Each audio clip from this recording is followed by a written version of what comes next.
Now, Peter, this question you're praying, there's something you have said, marriage.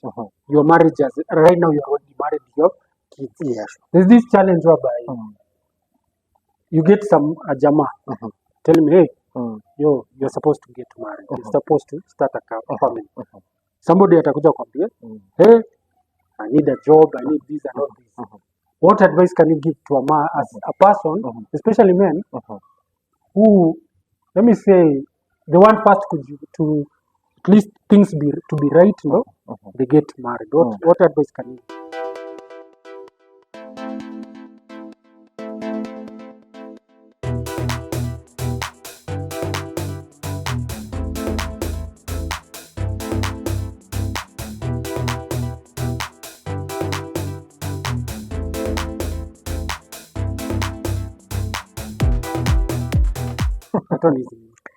Wow.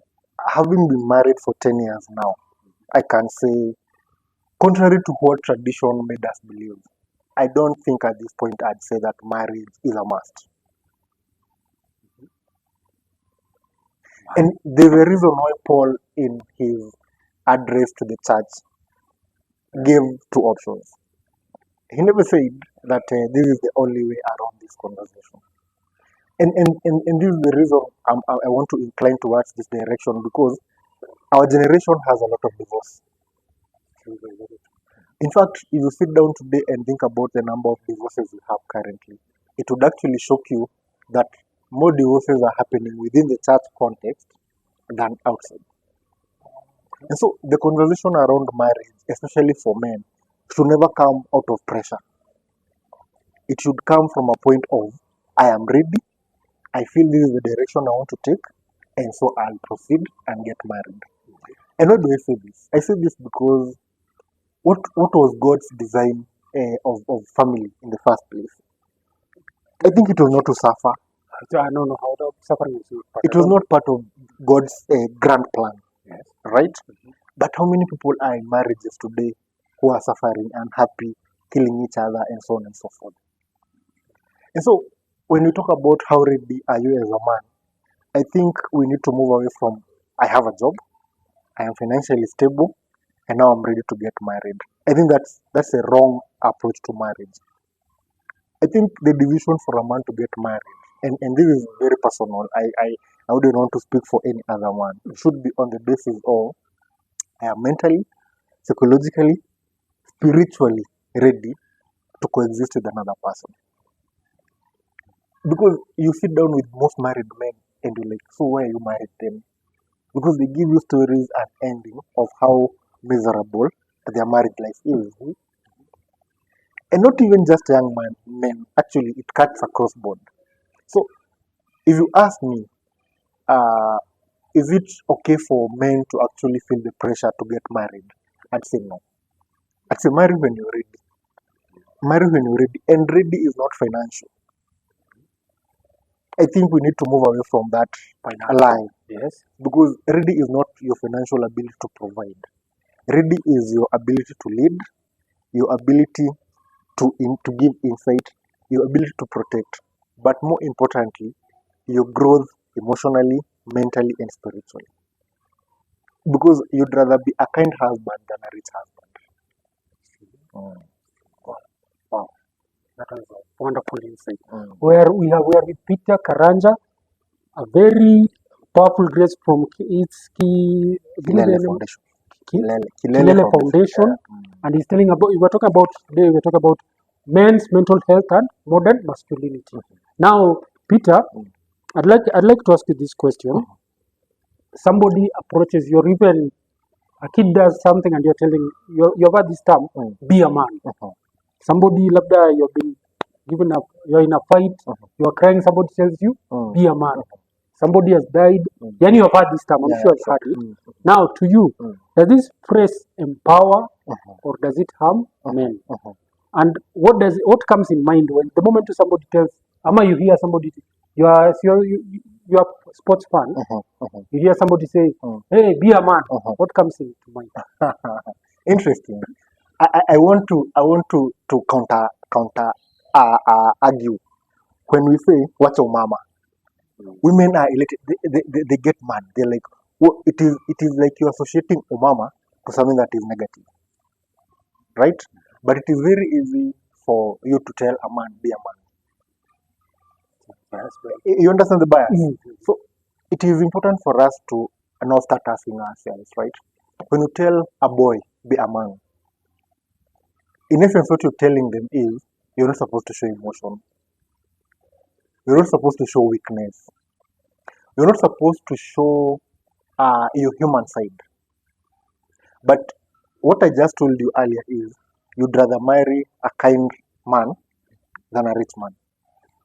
But when you tell a boy, be a man, in essence, you're telling them you're not supposed to be kind, you're not supposed to be emotional, you're not supposed to be respectful, you're not supposed to be, because our understanding of a man is a tough, bearded, long-haired, masculine man who is not capable of being domesticated. And so when I hear someone tell a boy, be a man, and this is what I tell people I mentor. I have groups of people I mentor in primary school and in high school. I tell them, be a good human. Be a good human. It is better than be a man. And being a good human is, you know what, biblically, a man was, the role a man was given from the beginning. He was told, you will toil the land. And so, you know, your main role as a man is to provide, right? Provision does not take masculinity. How many women are providing for their families today? Would you consider them masculine? And so, being a man does not equal masculinity. Being a man equals responsibility.